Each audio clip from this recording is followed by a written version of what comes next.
latest updates, subscribe to News 9. Tropical cyclone Amphan ripped apart Odisha and West Bengal, claiming 12 lives. Heavy rains and high-velocity winds have left a trail of destruction in the two Indian states. Several houses were flattened, trees were uprooted, and electricity poles were destroyed due to the fury of the cyclone. According to West Bengal Chief Minister Mamata Banerjee, the impact of cyclone Amphan is worse than that of the deadly COVID-19 pandemic. 3 people have lost their lives in West Bengal, and Mamata Banerjee has said that the number of casualties is bound to increase. The West Bengal Chief Minister has asked for humanitarian assistance from the central government.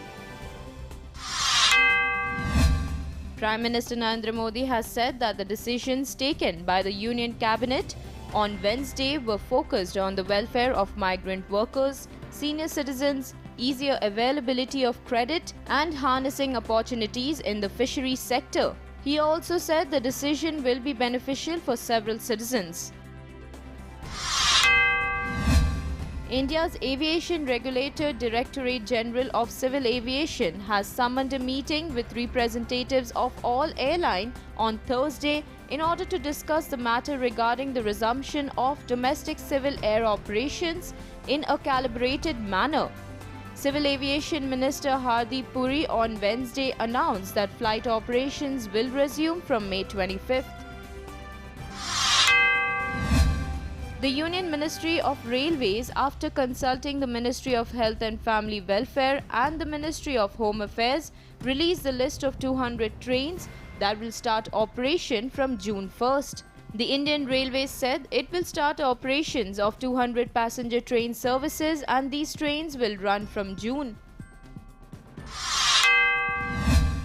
After Nepal incorporated parts of Indian territory in its official map, the Ministry of External Affairs has reacted strongly to the decision, claiming this was contrary to the understanding between the two countries to resolve boundary disputes through dialogue.